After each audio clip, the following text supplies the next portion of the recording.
నమస్కారం ఘంటారావానికి స్వాగతం ముందుగా ప్రధాన అంశాలు విభజన కష్టాలను అధిగమిస్తూ అభివృద్ధి పథంలో ఆంధ్రప్రదేశ్ ఉభయ సభలను ఉద్దేశించి గవర్నర్ ప్రసంగం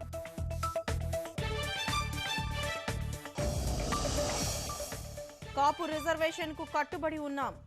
రజకులను ఎస్సీల్లో వాల్మీకులను ఎస్టీల్లో చేర్చాలని కేంద్రానికి వినతి 2022 నాటికి రాష్ట్రంలో పేదలందరికీ ఇళ్లు ఎన్టీఆర్ గృహ పథకం కింద నిర్మాణం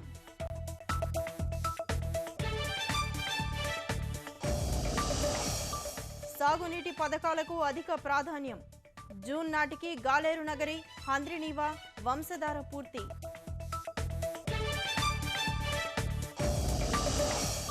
కాసేపట్లో శాసనసభ వ్యవహారాల కమిటీ సమావేశం సభా కార్యక్రమాల అజెండాపై కసరత్తు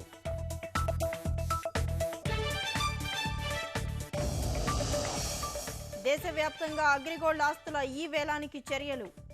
బాధితులకు పరిహారం చెల్లింపు ప్రక్రియ వేగవంతం